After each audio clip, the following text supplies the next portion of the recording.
Don't think you ever steal from us again. We don't ever want to see you around 5th Street again. You got that? Wise guy, huh? Paulie, teach him a lesson.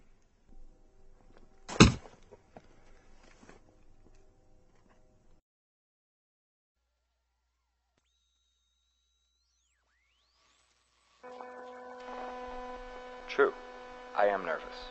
Very nervous. I have never done anything like this before. But why would you call me mad? If anything, my nervousness has benefited my senses, especially my sense of hearing. I could hear a pin drop a mile away. You may ask, why am I willing to risk my life for this case? What is in it that makes the case of such high importance? And to that I answer, it is not what is in the case, but what the case represents. Freedom, liberation, and more precisely, a way to finally get myself out of this godforsaken town. The case had been stolen from me by Big Al's men. Big Al used to be like a father to me.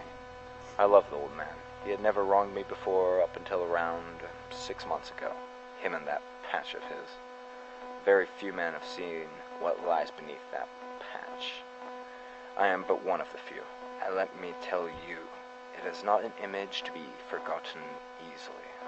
I have had nightmares of his devilish eye. It now haunts me like a ghost. That is why I must rid myself of this memory and make sure this haunting image does not infect another living soul. I must put the eye to rest.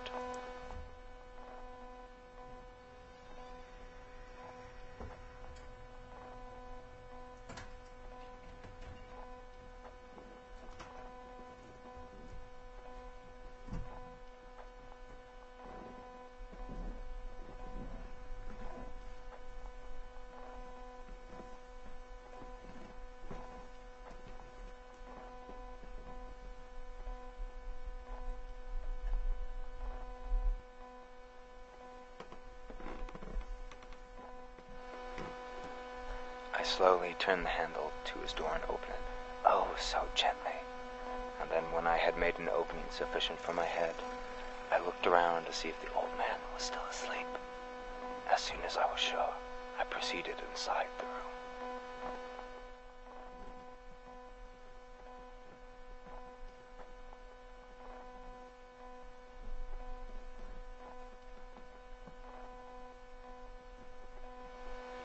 Just being inside this room brings back memories.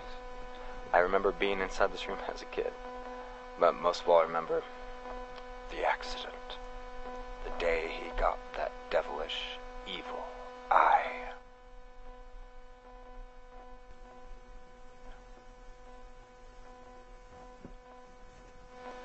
And have I not told you that what you mistake for madness is but over-acuteness of the senses?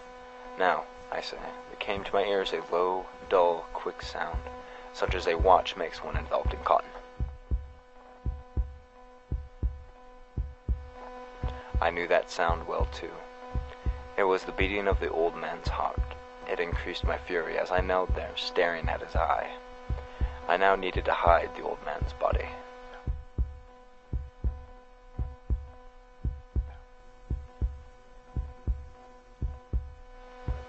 If you think me still mad, you will think so no longer when I describe the wise precautions I took for the concealment of the body.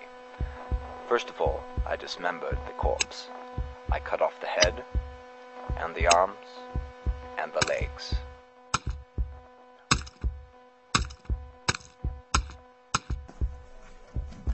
Then, to make sure no one would ever come across the body, I would dispose of it deep into the countryside.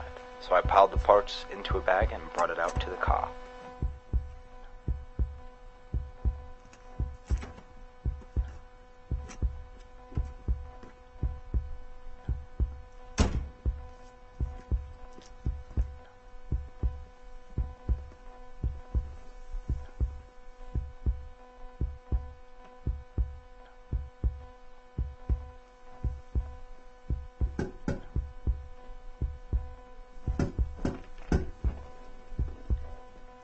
I opened the door with a light heart, for what did I have to fear?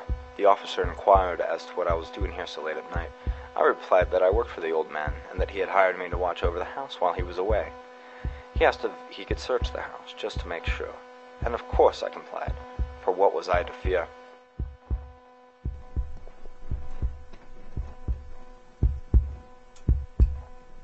The sound of the beating began to increase inside my head.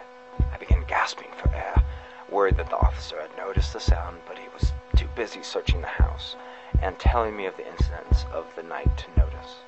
The sound steadily increased. Oh, God! What could I do? Was it possible he did not hear?